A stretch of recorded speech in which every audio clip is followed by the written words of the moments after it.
all for the technical talk on making of durable and sustainable concrete organized by the Faculty of Civil Engineering, SRM Ollime Engineering College. In association with Industry Institute Partnership Cell and Institute of Technical Education, both students and faculty chapter, as well as Institution of Engineers, student and faculty chapter. Then I would like to begin the session of expression my respect to our honorable chief guest, Dr. J.D. Bappat sir, for accepting our humble request. Welcome, sir. And esteemed principal, respected vice principal, and beloved head of the department, Dr. D. Elango sir, of our faculty member, students, our respected external participants from various sectors of civil and industry, I welcome you all. And now I request Ms. Tarni ma'am to introduce the chief guest. Thank you, sir. With great sense of honor, I take up this opportunity to introduce our chief guest, Dr. J.D. Bappat, sir, who has given an enormous contribution for the last 4 decades in teaching, research, and professional services. Dr. J.D. Bappat has completed his bachelor's, master's, and doctoral degree from IIT Delhi. He is currently working as advisor and development professional in the field of construction and is also a TUV certified CDM expert in cement sector. Sir also holds the highest grade at Institution of Engineers India as FIE. Earlier, Sir has worked as faculty, director and principal at engineering colleges affiliated to the University of Pune. He has also worked at senior positions in Vanchal Nagar Industry Limited and National Council for Cement and Building Materials, New Delhi. He's also been a technical consultant to leading companies in areas of research, new products development, and techno marketing. Till date, Sir has been organizing technical courses for professionals working in cement, concrete, and construction industries in India as well as in abroad. Dr. J.D. Bappat is a reviewer for many international journals and also holds membership in many professional organizations. Sir has also published a book on mineral admixtures in cement and concrete at USA. His biography has been included in Who's Who in the World, Who's Who in Asia, and Who's Who in Science and Engineering. He's also been distinguished among top 100 engineers of 2012 and also as the International Engineer of the Year 2012 by the International Biographical Centre at Cambridge, England. Sir, we are indeed truly honored to have you amongst us as a speaker of the session, sir. Thank you for accepting our invitation.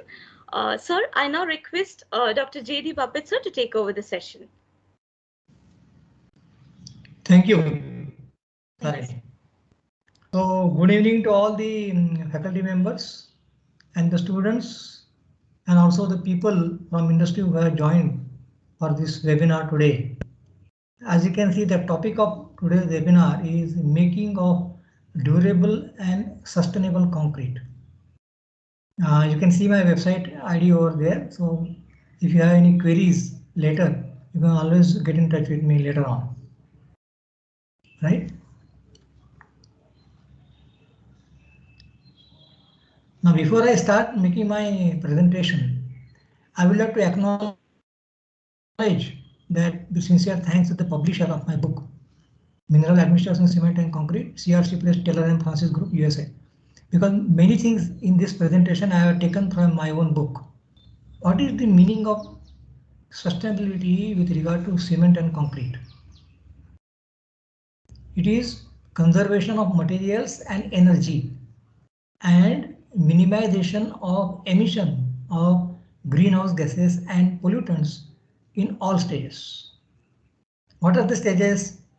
Starting from quarrying of raw materials for cement manufacture, aggregate and transportation.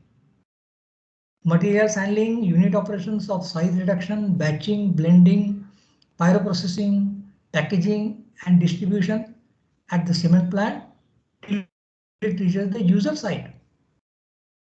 Then placing of concrete and minimization of wastages at all levels in the construction site are the key to ensure the sustainability.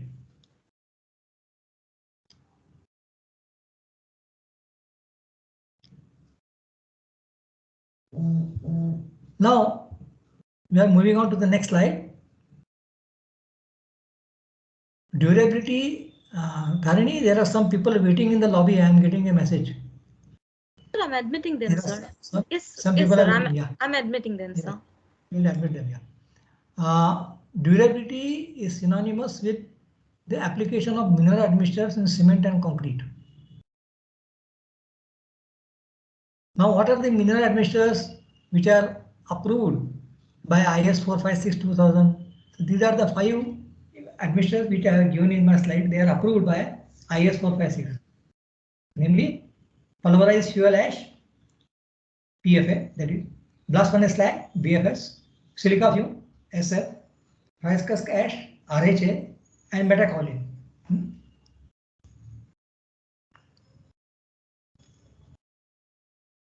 Now, what happens when you use mineral admixtures in cement? So actually, sustainability starts from there. You save energy. We save energy. So there is a table given in this slide on the top, which gives you an idea as to what is the level of energy saving when you add fly ash or slag to cement. Now, when you add fly ash to cement, you manufacture Portland pozzolana cement, PPC. When you add slag, you manufacture Portland slag cement. So you can see there, for example, if you are to manufacture Portland cement, then you are consuming, let us say, 100 units of thermal energy and 100 units of electrical energy. Now, when you make PPC by adding 15% of fly ash, then straight away the thermal energy is coming down to 84. Electric energy is reduced to 89. When you go to PSC, that is Portland slag cement, then the thermal energy is coming almost to half. And electric energy is again almost reduced by 25%. So there is a huge saving of thermal as well as electrical energy when you manufacture Portland pozzolana and Portland slag cement. Ideal energy consumption for a new large capacity plant is given over there. Okay, 680 to 720 kilocalories per kg, and electrical energy is 72 to 74 kilowatt hours per ton. Cement industry contributes 5% of the total anthropogenic carbon dioxide emissions globally. Anthropogenic means the carbon dioxide which is generated by human consumption. That is anthropogenic. Now, World Business Council for Sustainable Development, that is WBCSD. WBCSD envisages reduction in CO2 emission by a factor of 2 by 2050 from its 1990 levels. It's a very ambitious goal. Now it will require technological shift in the areas of concrete raw materials, mixed design, new building techniques, and using less materials to obtain desired structural properties. Let us go ahead. Now, how do you define durability in structures? It is the ability of the structures. It is the ability of the structures to resist weathering action, chemical attack, and abrasion, maintaining the minimum strength and other desired engineering properties. Designing for strength and durability is synonymous to designing for sustainability. National standards are mostly prescriptive in nature. They define exposure conditions. Excuse me.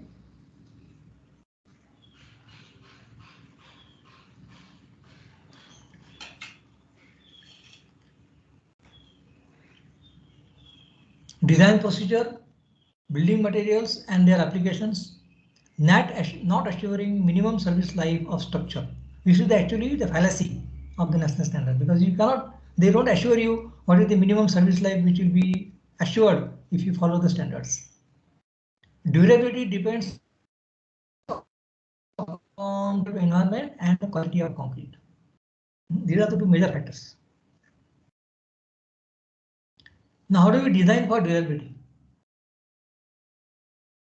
Identification of the exposure conditions. First of all, you have to do that as per the standards. The first step to design for durability. The next step is proper design procedure and materials choice, including concrete suitable for exposure conditions. Exposure conditions are defined in the standard, so you have to refer to the standard. There are two approaches. One is prescriptive and another is performance based. Actually, performance based approach is not followed by anybody because there are no standards available for performance based design, or they are only partially available, I will say. Prescriptive standards are available widely all over the world, so most of the people follow prescriptive standard.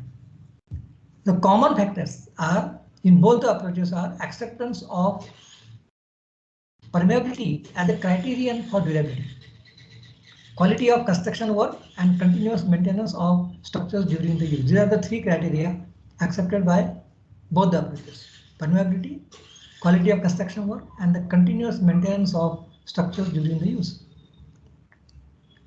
There are two major faults in concrete construction that can lead to loss of durability. What are those factors? They are inadequate cover to reinforcement, inadequate compaction of cover concrete. These are the major factors. Quality control norms for construction materials are well established, but for construction processes are practically non-existent. This is a vacuum. So you people can do work in this area. You can develop standards for construction process. There are no standards available on that right now.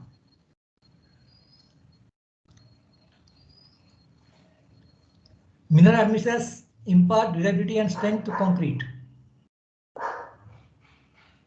I have already shown you the 5 admixtures which are approved by IS 456.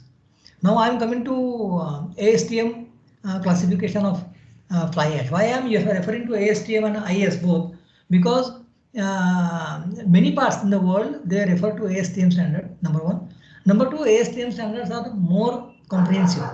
So it is always better for you as civil engineers to know both ASTM standard as well as the IS standard. Now IS ASTM C618 and IS 3812, they classify Portland fly ash, that is this pulverized fly ash as, or fly ash FA, as follows.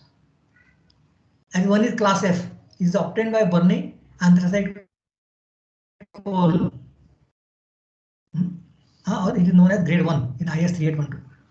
Then class C of ISTM, obtained by burning lignite coal, or grade 2 in IS 3812. So you can see there is a relationship between the two standards. Former is pozzolanic, that is grade 1 or class F is pozzolanic, whereas later is both pozzolanic as well as cementitious. Later on we will see what is the difference between pozzolanic and cementitious. It is also seen that grinding or size reduction operation improves the pozzolanic activity of pulverized fuel ash, PFA, when carried out in controlled manner. Is very important word, controlled manner.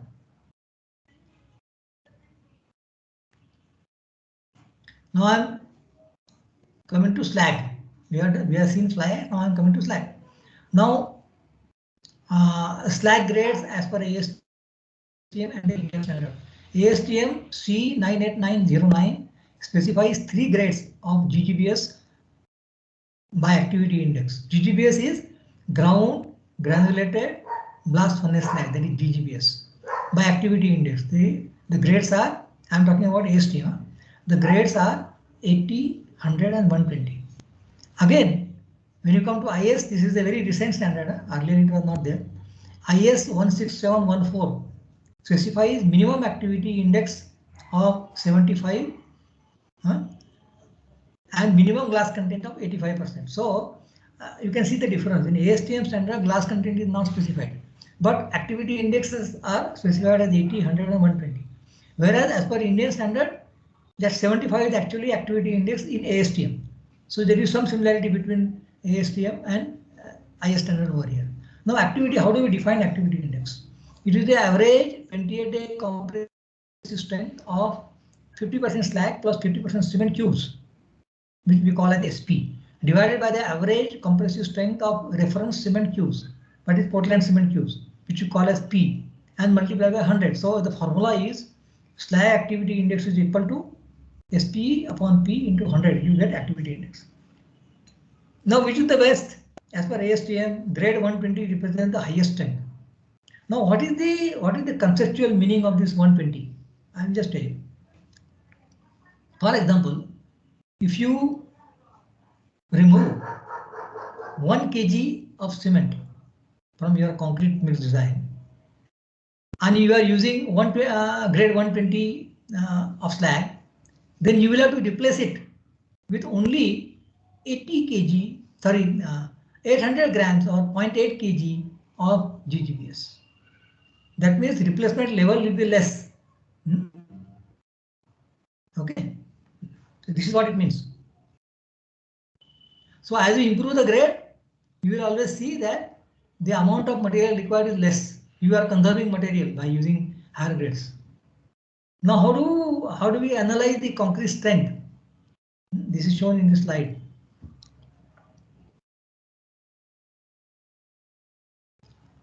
Compressive strength of concrete containing mineral admixtures, F admixture, is represented by combination of 3 distinct additive factors. What are the factors? There is a small equation given over there. F admixture is equal to F dilution plus F physical plus F chemical. Now, what is F dilution? It is reduced strength proportional to the amount of cement removed from the mixture without considering the physical and chemical effect of mineral admixture. What does it mean? It means that supposing you only remove the cement from your mixture, then there will be some strength reduction. So that is your F dilution. Okay, without considering the other 2 factors, that is namely F physical and F chemical. Now, what does this F physical and F chemical do? Let us see that. F physical is the increase in strength due to physical effect.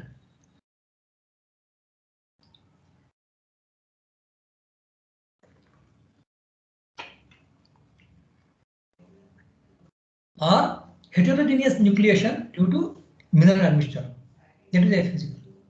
And chemical effect is the real effect, that is increase in strength related to pozzolanic reaction. So from this equation you can see that F dilution has a negative sign, whereas F physical and F chemical have positive signs. Now when the summation of these 3 becomes positive, you will find that the strength of concrete using admixture will be higher than the strength of concrete using Portland cement. It's a very simple formula for all of you.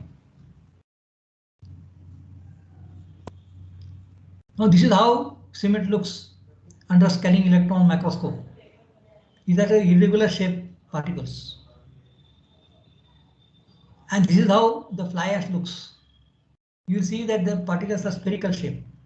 Now what happens when you have spherical shaped particles? See, in mechanical engineering there is one concept which is known as the ball bearing. Now what does ball bearing do in the machines? Ball bearings are actually reducing the friction in the machines. The same effect you will see here when you add fly ash in concrete. The fly ash addition will reduce friction between the aggregate particles and the cement particles. What is the impact of reducing friction? There are 2 impacts. If you keep your water to cement ratio constant, then your workability will increase by addition of fly ash. If you want to keep the workability constant, then you can reduce the water to cement ratio. So both the effects are beneficial for the concrete. So you have to decide what exactly you want, and accordingly you have to design your concrete mix. Now let us see the size effect of fly ash. Now particle size of raw fly ash ranges mostly from 1 to 100 microns. So let us see how it affects the strength of the concrete. Now under 10 micron, it will contribute to early strength, that is 7-day and 28-day strength of concrete. Between 10 to 45 micron, they will react slowly and contribute towards late strength, that is up to 1 year of concrete. And above 45 micron, you will find it is considered as inert and largely act as fine sand or filler. So different sizes will have different contribution toward the concrete strength. Now the typical nature of fly ash addition in concrete is the strength increases continuously over a long time period. You can see in this graph. This is indicative graph actually. So when you at the time passes, you can see there that the strength will keep on increasing, and at particular point there in the graph you can see it will actually it overcomes the strength of the control concrete made from Portland cement.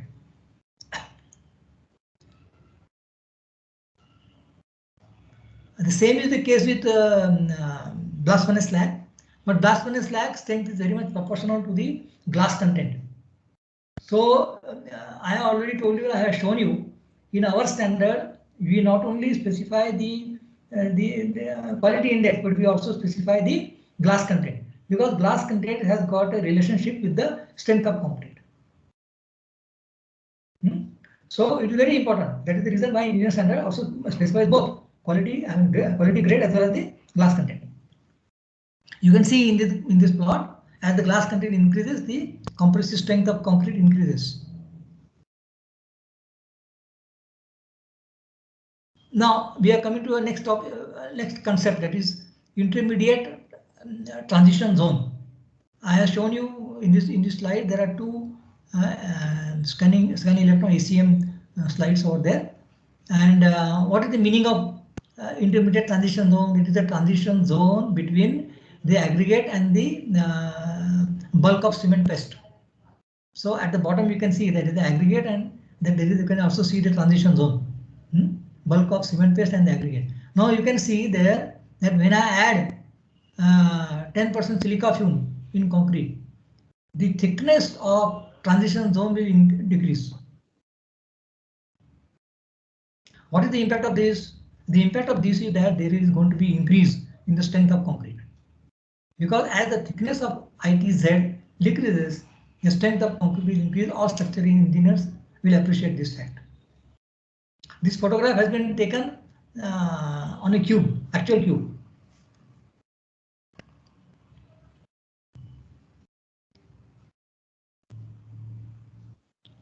Then another effect of adding the admixture. Now what I showed you in the earlier slide for silica fume is also applicable to fly ash and GGBS. Is only an example of silica fume. Now when you add fly ash, GGBS or silica fume, you produce additional calcium silicate hydrate. At the top I have written over there. Now what is the meaning of this? The calcium silicate hydrate is the strength giving compound in concrete. The more CSH you have in your concrete, higher will be the strength of your concrete. Now you can see in the plot, you can see in this computer generated plots, these are computer generated plots, that the CSH which is generated, you can see on the right hand side.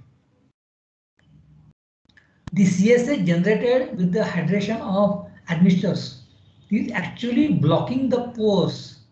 It is blocking the connecting lines between different pores. You can see there. And what is the impact of this? Because the pore solution is not getting transferred from one pore to another.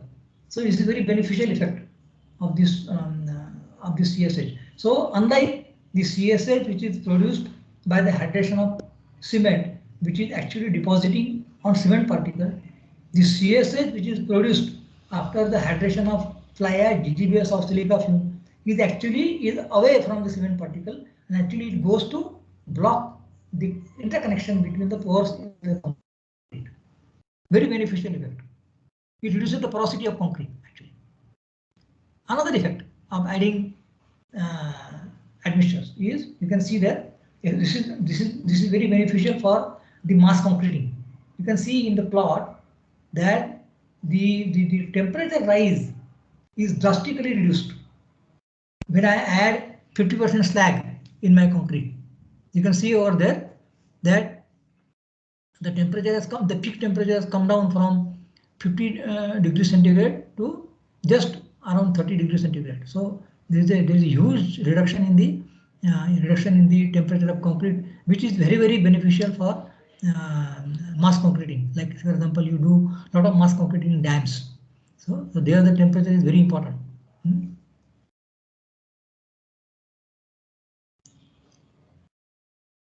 Now, this slide is about curing. Very important thing for concrete. Now, curing is the process to prevent loss of moisture from concrete while maintaining satisfactory temperature regime. So curing is there to maintain the moisture and the temperature. Remember this. Early and long-term curing is beneficial for development of concrete properties. Moisture loss prevention is important when your water to cement ratio is low, that is below 0.4. When cement has a high rate of strength development, and when concrete contains mineral admixtures. In all these three cases, curing is very, very important. Cannot be ignored. Adequate and continuous supply of water is necessary for long-term strength development and improved durability performance of concrete with mineral admixtures. Now here I would like to tell you one more thing, that there are some manufacturers of polymers especially. They tell that if you add this particular chemical in your concrete, curing is not required. I actually conducted experiments on this particular area and I found that they are false claims. So far, curing has not been replaced by any other thing. If you want to do less curing or if you want to avoid curing, the only one way is that you apply curing compound on the surface of concrete. You can apply curing compound on the surface of concrete. That will not require curing. But these are the only two methods of curing. Either you use water for curing or you apply curing compound. I do not see any other feasible third method of avoiding curing.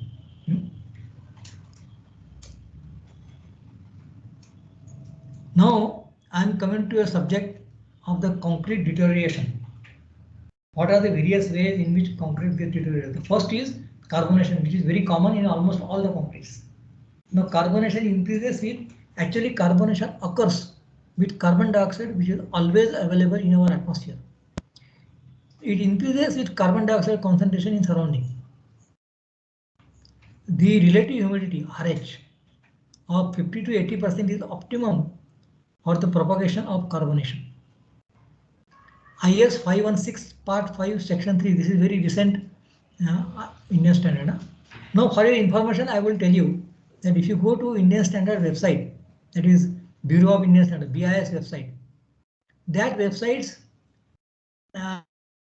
allows you to download any standard free of cost.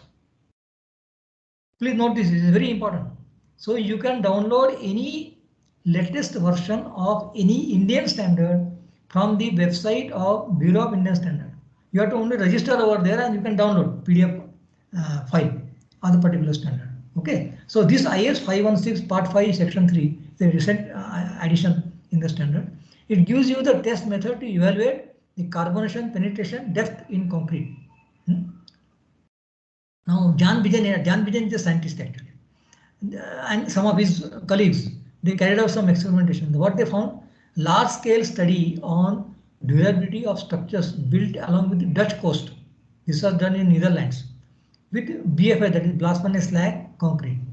Structures included sluices, piers and quays ranging in age from 3 to 63 years. In 48 out of 51 structures, the carbonation depth was less than 5 years.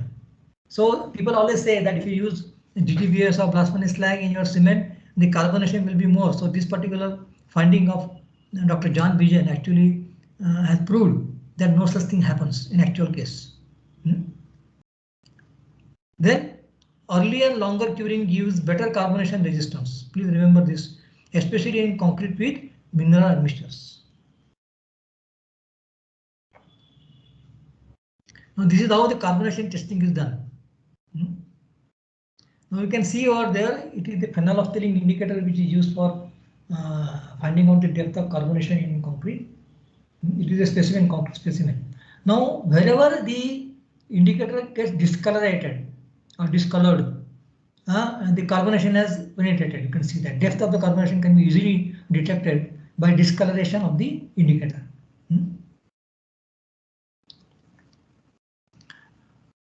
It is the indirect measure.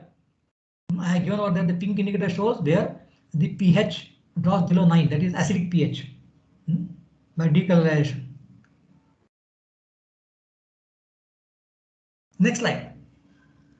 Larger quantities of fly ash, that is more than 25%, delay setting and early strength, but can be tackled very effectively by the super plasticizer which are nowadays available in the market. Wherever possible, specifying 56 days strength instead of 28 days strength can result in better optimization of mixture. That means you can optimize the quantity of fly ash which will replace cement by if the structural engineer at the site allows you to use 56 days strength instead of 28 days strength.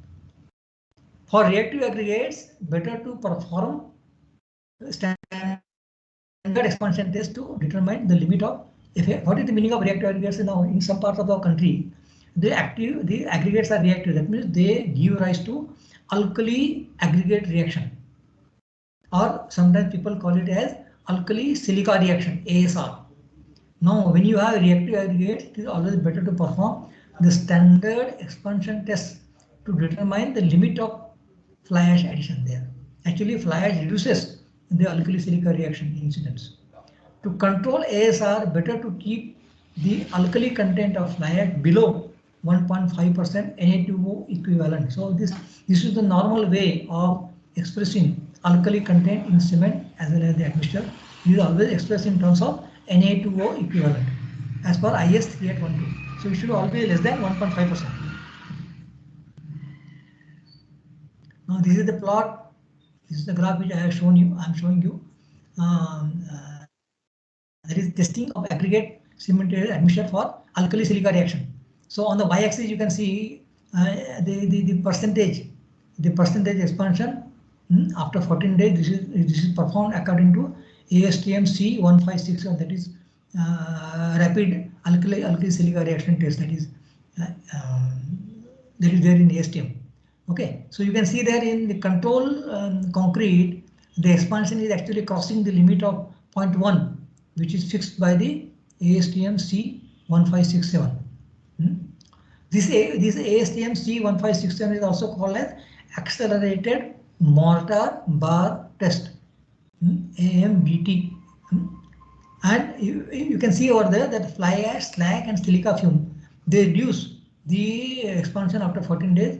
You can see in all cases of fly ash addition from 20 to 55%, the reduction is, the expansion is much less. In case of slag also above 50%, it is satisfying the requirement of ASTM. Silica fume also about 10% is satisfying the requirement of ASTM, right? We'll go to next slide. Now for chloride resistance. Now why chloride resistance? Because chloride causes corrosion.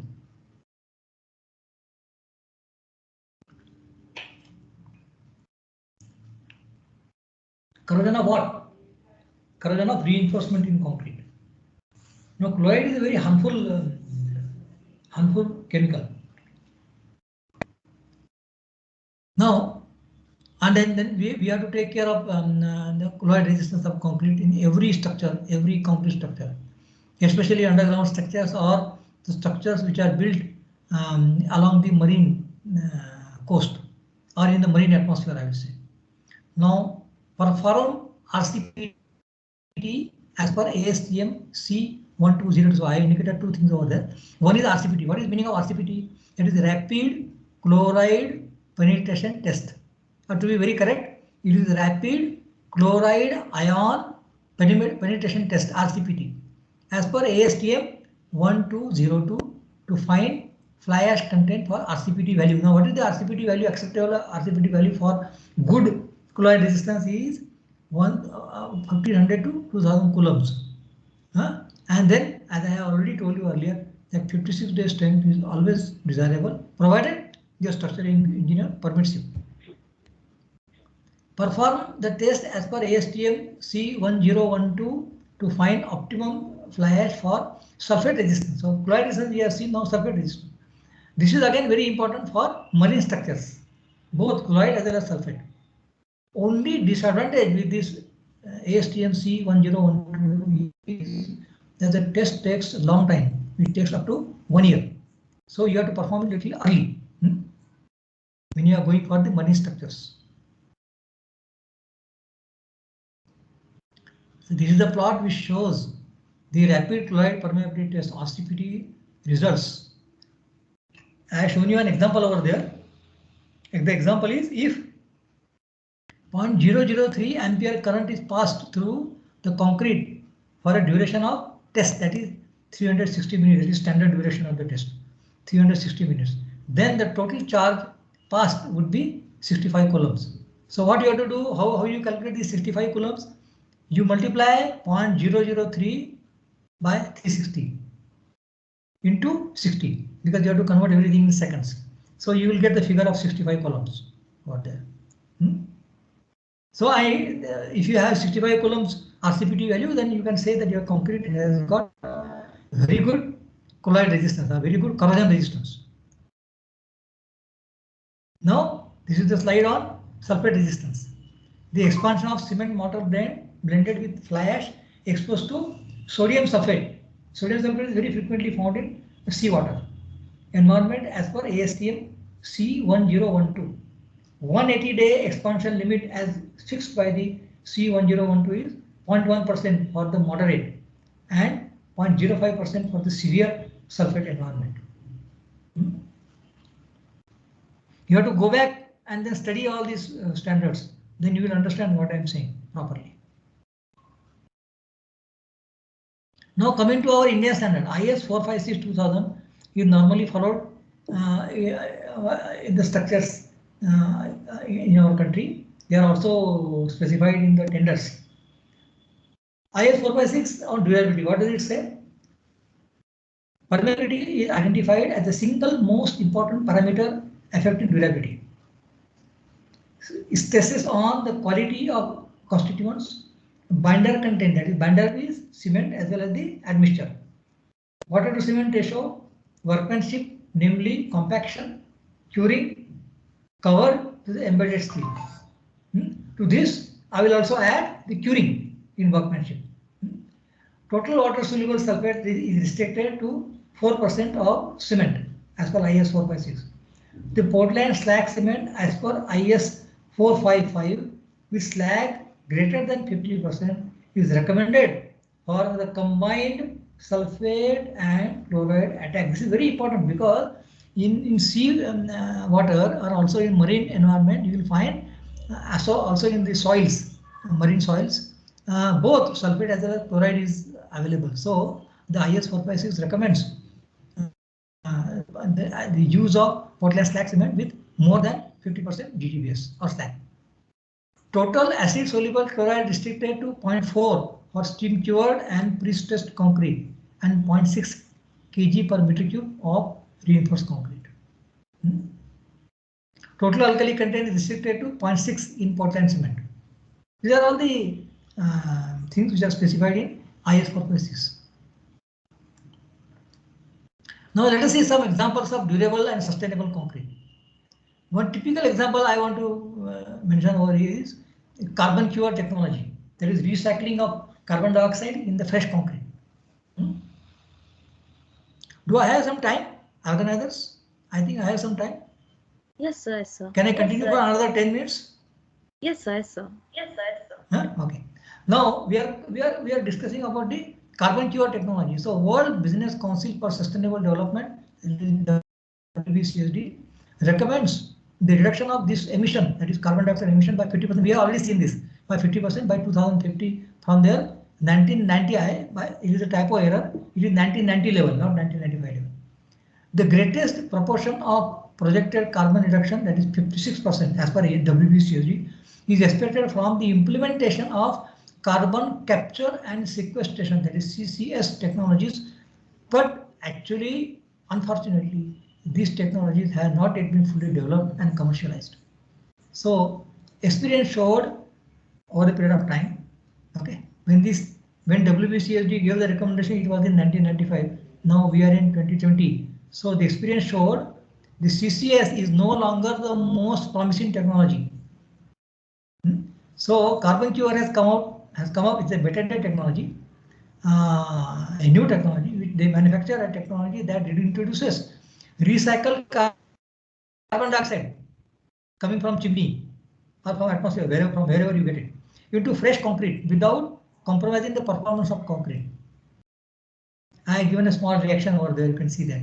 See, actually, calcium hydroxide is available in your hydrated concrete. When you add carbon dioxide to that, you get calcium carbonate and water.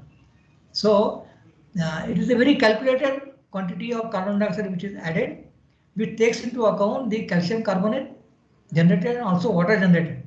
At the same time, it also takes into account the alkalinity of the concrete, because if you lose the alkalinity, then there will be a problem of corrosion. So the carbon cure technology, it takes into account by doing some calculations all these factors, and this calcium carbonate gets embedded in the concrete. So while eliminating carbon dioxide, it makes the concrete stronger. This is first example. Second example is high volume fly ash cement. Okay, and then we'll go to third straight away because there is less time available. So let us see. Now let us see this, because there is some R&D scope, because I think your faculty will be interested in R&D. I will just tell you in very short. This high volume fly ash cement was developed by Electric Power Research Institute, EPRI, USA, in partnership with Canada Center for Mineral and Energy Technology, CanMet. They developed an optimal procedure for intergrinding clinker. The clinker is actually raw cement in the cement factory, and fly ash to produce acceptable cements containing high volume of ASTM class F. We have already seen that fly ash more than 50%. Blended cements comprised of approximately 55% fly ash interground with 45% ASTM type 1 cement clinker with small amounts of gypsum and a dry super plasticizer. For similar slump, the results are like this. For similar slump and air content, use of HVFA, that is high volume fly ash cement in concrete, increases the dosage of super plasticizer and air retaining admixture, delayed both initial setting time, that is IST, and final setting time, that is FST, and significantly increased the temperature rise, decreased the temperature rise to 20%, 20 degrees centigrade and lesser of the concrete. This is very significant. The last line is very significant, that you have reduced the temperature rise in concrete by more than 20 degrees centigrade. Compressive strength of high volume fly ash cement concrete was lower at 1 day, but kept on increasing beyond 28 days, and at 91 days it was 6% higher than the control concrete made from Portland cement. Rapid chloride ion penetration test RCPT value at 91 days as per the ASTM C1012 gave the value of 620 as against 3940 for Portland cement concrete. So you can see the difference between RCPT values. Now, what is the R&D scope in this? Maybe important for people who are doing R&D in concrete. Bureau of Indian Standard, BIS, recently published a standard for composite cement, that is the IS 16415 2015, a very recent standard, which allows 50 to 35% of fly ash and 20 to 50% of granulated blast furnace slag addition to Portland cement of minimum 35% by mass. So that means, thus the standard allows addition of mineral admixtures, namely fly ash plus granulated slag together up to 65%. We are already allowed in Indian standard. That underlies the need to conduct laboratory and plant scale experiments which you can do on HVFA cement in India. So there is a small difference. That means instead of combining fly ash and granulated slag, you add only 65% or 55% fly ash. If the development is successful, Indian standard can be suitably modified to accommodate the change. So whatever people did in Canada can also be done in India by conducting the laboratory and the large scale trials and you can develop a new cement, and also it can be added in the Indian standard later. So this is the R&D scope.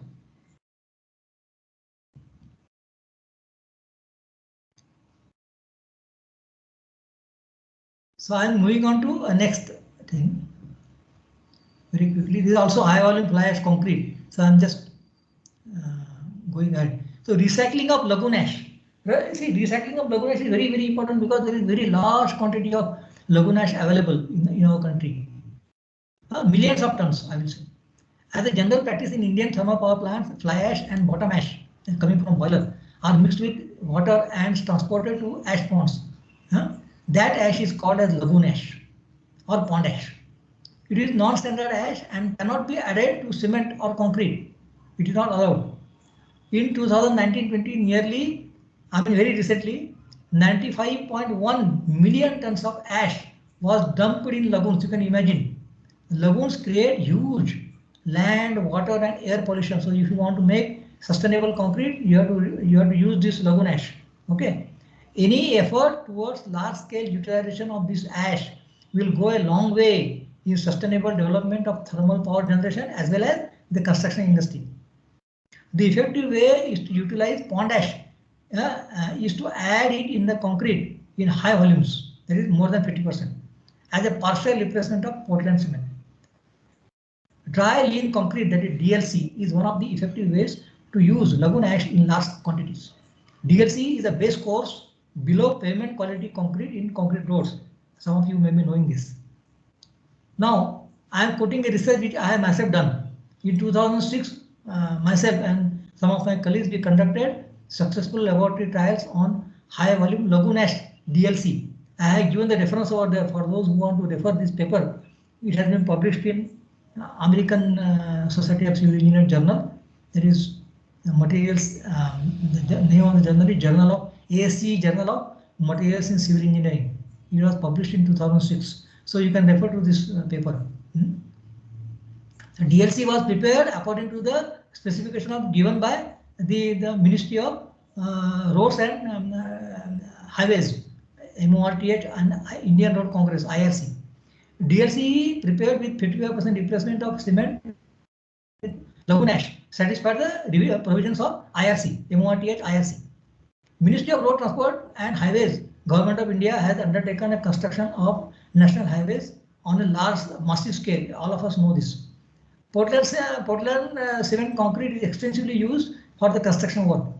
Assuming lagoon ash based DLC is used as a base course of all these concrete roads, I assume the thickness of 150 mm thick. In the construction of these highways, the quantity of lagoon ash used will be about 300. I calculated it actually. Is about 319 tons per kilometer of a 4-lane road constructed with 55% cement replaced by lagoon ash. It's a very huge saving and utilization of lagoon ash here. So we are coming to the end of this presentation. I have given the details of contacting me. You can see there is a website, there is an email ID also. You can also communicate with me on email. You can also join me on LinkedIn.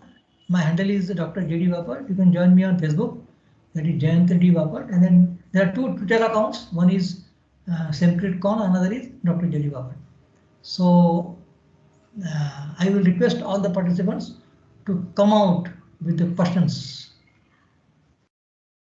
I'll leave it open for questions. Tarini. Yes, sir. So I encourage the students and the faculty and also all the other people who have joined today's presentation to ask as many questions as possible. Participants, you can interact with the speaker. If you have any doubts or any clarifications in regards to the durability and sustainability of concrete from the topics discussed as well as from like outside the topics which is discussed. Please put on your mic when you ask questions. Please put on your mic and ask the question. Or if you have a problem, then you can put it on chat box. Madam Tarini will read it out. Yes, sir. There's a question in the chat box, sir. I'll read it out for you, sir. It's from Mr. Satyanathan Sharma, sir. Can we use admixtures in construction where we didn't use cement? When we didn't use cement? Yes, sir. In the absence of cement, if there is any other replacement of cement, can an admixture come in line with that? Till this date, there is no substitute for cement. Okay. You can only partially replace cement with admixture. Yes. There is no substitute for cement. Yes. Participants, are there any other questions? Good evening, sir. Yeah, good evening. Sir, this is Sugandhan. Sir, I have Yes. one doubt, sir. Sir, for Yeah, long-term durability analysis, sir. So, which is the main supplementary cementitious material for replacing of OPC in concrete fly ash or with the silica fume, sir? Silica fume, see, silica fume is the imported material so far as India is concerned. Then the another difference between silica fume and fly ash as well as GGBS is silica fume is added to concrete as an additional material. It doesn't replace cement. Please note this. Silica fume does not replace cement. It is only additive material and it is the important material. So when you use silica fume in concrete, you are actually increasing the cost of your concrete. So if you want to have a long-term durability, I will recommend the admissions which are given approved by IS 456, except silica fume. That is fly ash, GGBS, rice cast ash, and metakaolin. Okay, sir. Thank you, sir. Yeah. Thank you, Sugandhan. Sir, the previous question regarding the usage of admixtures when we don't have cement, it has been actually adjoined by another question, sir. If I'm using lime instead of cement, can admixtures be used instead? See, it is a very important question for all civil engineers to understand. You will see that all our ancient structures, Yes, sir. even the structures which our grandfathers made 100 years back, they were all made from lime sand mixtures. There was no cement available in so much of quantity. And many of the structures are still standing. So, for technically, I cannot say that lime sand cannot be used. It can be used definitely. If it was used 100 years back, it can be used today also. The problem here is that if you want to reduce the factor of safety in your structures, then you have to use only cement component. You cannot use the lime sand, because if you see the thickness of the walls in our old structures, you will find that the thickness of the wall was as high as 5 feet or 6 feet sometimes. Whereas today you have very thin walls of 9 inches or 10 inches. Okay, so if you want to have a thin walls and the thin slender cylinders, then you have to use the concrete made from cement. So have I given given the answer? Yes, sir. Yes, sir. Yeah. So technically it is feasible. Technically it is feasible. Participants, are there any other questions? Yes, ma'am. Yes, ma'am. Sir, I'm Kavin. I have a doubt regarding self-compacting concrete. In self-compacting concrete, the proportioning of admixtures, it may be of any admixture, but as in a water-reducing admixture, as well as addition of powdery materials. Entire mixing of an SEC itself is complicated. More research needs to be done in site before concreting.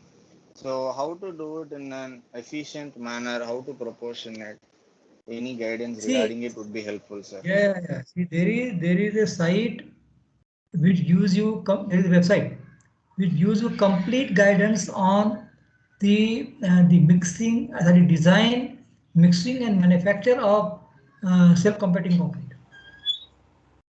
And people are making it very successfully in our country. So at this moment, I will not, I don't remember the ID of that particular website, but I have myself referred it many times. So you go to that website, it gives you very in detail. There is a standard also. There is the international standard on manufacturing self-compacting concrete, SCC. So there is no problem at all in making SCC.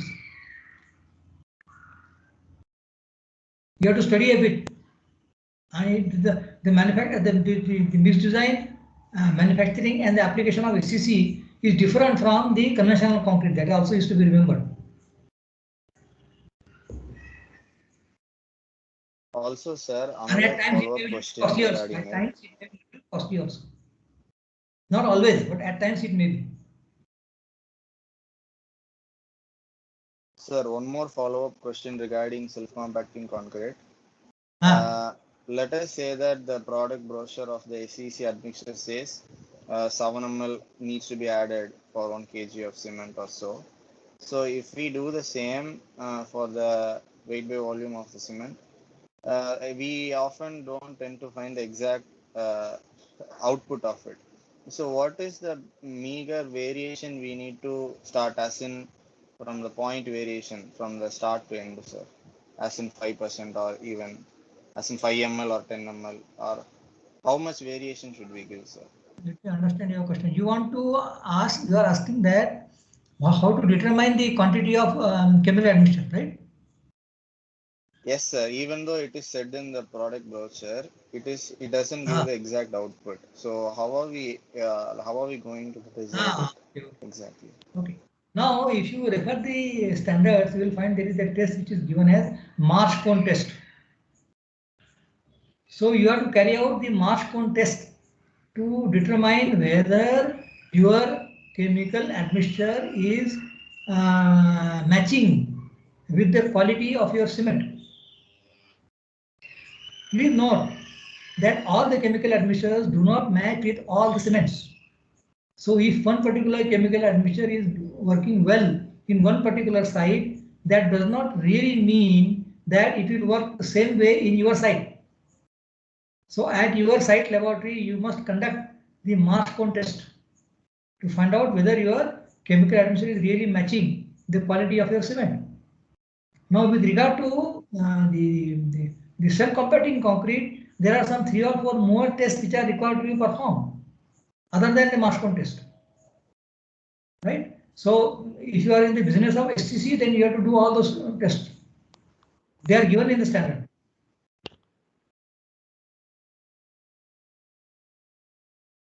Because SCC is a free-flowing concrete with infinite, mathematically infinite slump. Okay.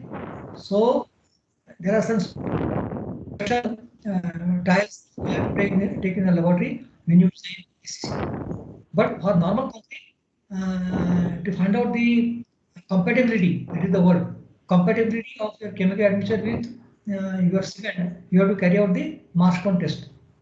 And the way in which it is to be carried out is already given in Indian standard, also in the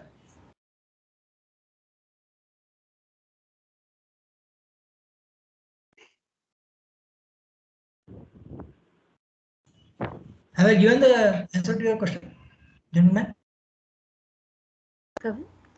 Yes, sir, you have, sir.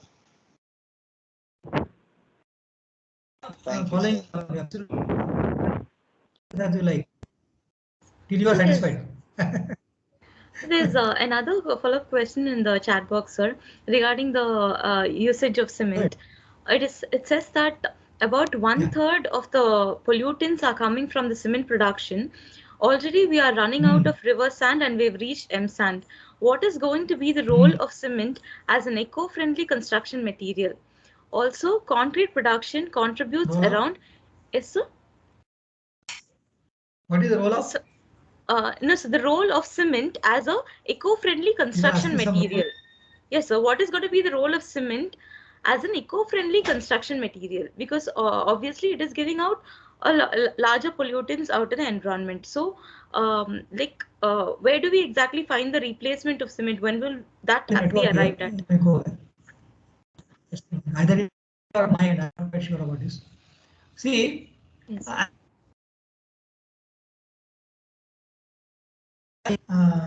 Is contributed by cement industry. You are in the atmosphere. To give you an idea, every 1 ton of cement produced, yes, sir, is giving away 0.7 tons of carbon dioxide in the atmosphere. It's a very huge quantity. CO2. Now the only way of reducing this CO2 is using less and less. Use as much as possible, as much less cement as possible. Replace cement with admixtures. That is the only way at the moment. Okay, sir. Sir, and there's one more question from Mr. Moganraj, sir. How can we maintain the quality of fly ash and its homogeneity when used in cement manufacturing? Okay. Now, cement manufacturers, those who use fly ash for manufacturing Portland Pozzolana cement, Yes, they have very elaborate testing methods available in their plant. But the most important aspect that is to be seen, there are two more very important things which are required to be seen. Another three, if not two. Number one is moisture content. Okay. And number two is free carbon. Free carbon in the fly ash. Number two. And number three is the fineness of fly ash. So moisture content should not go above 4%. yes, sir. Carbon content also should not go above 4%. And the blend value of fly ash which is added to cement should be in the range of 3000 to 3500 blend. Yes. These are the three main things which are seen in the cement companies. And I may tell you that because I have visited number of cement companies, number of cement plants. Today in our country, we manufacture excellent quantity of Portland Pozzolana cement with as much as 35% of fly ash added to clinker. That means 35% of replacement of cement. And that gives the 28-day strength as much as a 53 grade Portland cement. So the plants are making really a very good job, I would say.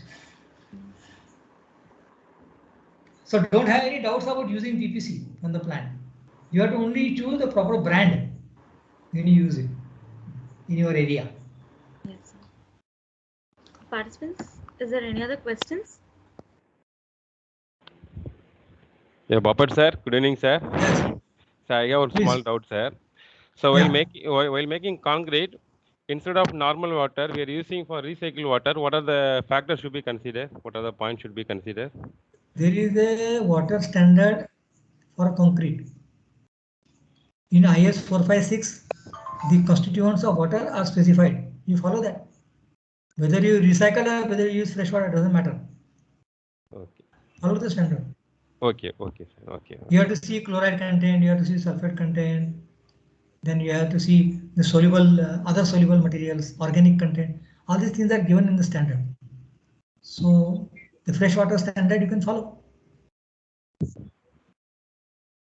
Sir, one basic question. It is asked by our junior, that is a very beginner budding young engineers. That is even the first line of concrete is a homogeneous mixture. So it is mentioned in all the textbooks. It is actually it is heterogeneous mixture. It is a heterogeneous mixture. Yes, sir. But even the for standard textbook, even the PC work is also he mentioned as a homogeneous mixture. So suddenly, because since it is a third semester student, he asking me, sir, it's a combination of more than two material. Why it is called as homogeneous like that? Yeah, then I clarify the doubt. He specifically mentioned as sir, even IIT professor, he wrote like this. So that's what I am asking you. You might have told something, but actually, concrete is a heterogeneous mixture of aggregate. Both two types of aggregates. You have coarse aggregate, you have fine aggregate, cement, and also the chemical admixtures. The heterogeneity is coming because of the aggregates actually. Yes, you have two types of aggregates and you have cement. That is why it becomes heterogeneous. Heterogeneous. Yes.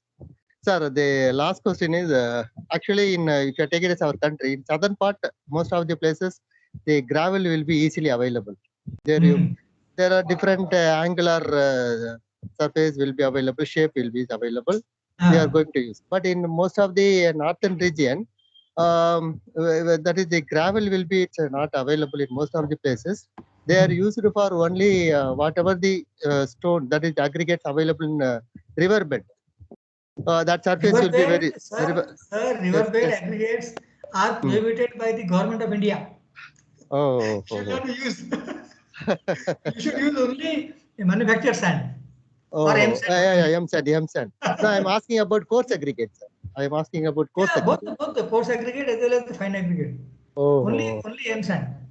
But in I saw what I saw one lab in IIT Roorkee, they are using for testing purpose. They are used for only the riverbed aggregates. No, I will tell you what testing. 3 years back. There is only one place in our country. I have forgotten the name. From where all the testing sand is coming. Only one place in our country. We supply the testing sand for the laboratories for testing of cement, concrete. So forget about that. But you simply cannot use river sand now. It is prohibited all over the country. So it is better to design your concrete mix based on the M sand. M sand. And M sand is very good. It is very good. There is no problem. But you have to only do your mix design again. You cannot have the same mix design which you are using for river sand. You have to mix it again. You have to make it again. Sir, for mix design, we are using IS code 10262, no? That code will be specifically used for river sand. The code might have been formulated earlier when there was no ban. But nowadays we are using M sand, but we are following the same code book. Yeah, that is okay. That is okay. The thing is, will be not much deviation in the results and other. Yeah, correct. It is not much of a deviation, correct. You may have slightly more water to cement ratio. If my experience shows that with M sand, your water to cement ratio will be slightly higher. But at the same time, it also gives you better strength. Because it has got angular nature particles. Unlike river sand, it has got spherical nature. These particles are angular, so they give you they have a very good binding property with the cement. So there are advantages also. Not that it is only disadvantage. There are some advantages also. Only thing is that you have to control the fines. Fines content has to be kept in mind. And that is also specified in the standard. You should not use more than 5% fines. Okay, Professor. Thank you, Professor. Thank you for your valuable presentation. Nice meeting you and hearing from you about your problems. Thank you, sir. That's very good. That's very good. Babit sir, that was our very own head of the department of civil engineering, sir. Yeah. Okay. HOD, wonderful, great. Yes. So if you come to Pune sometime, you please let me know. You can come to my place. Yes, sir. Definitely, sir. Definitely.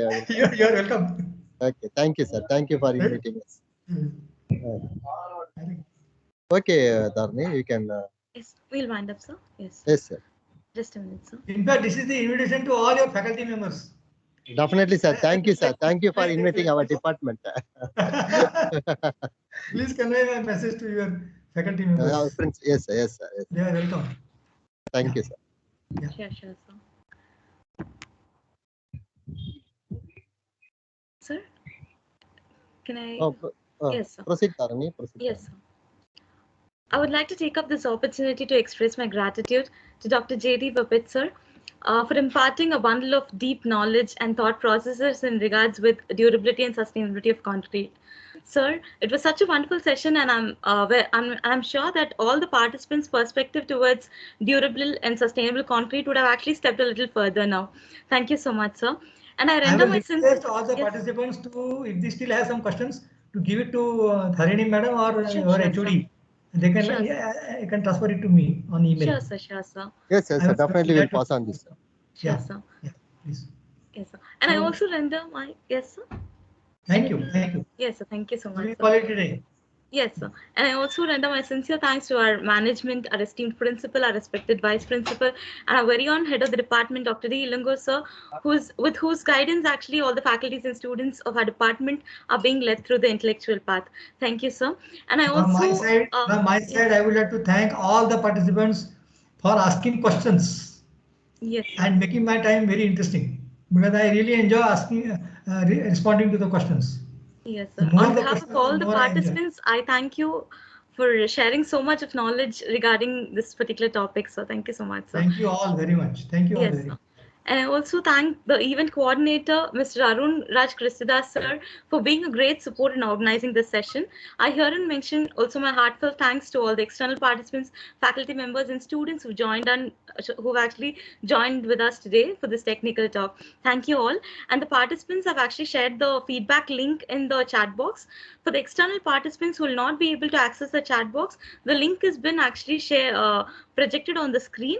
You can give in your feedbacks through the link. Thank you, everybody. Thank you. Thank you, ma'am. Thank you so much, sir. Thank you so much, sir. Thank you. Thank you. Thank you. Thank you all. Thank you, Professor. Thank you once again. Okay. Thank you. Thank you, HOD. So I'm hanging up. Yes, sir. Thank you, sir. Thank you, sir.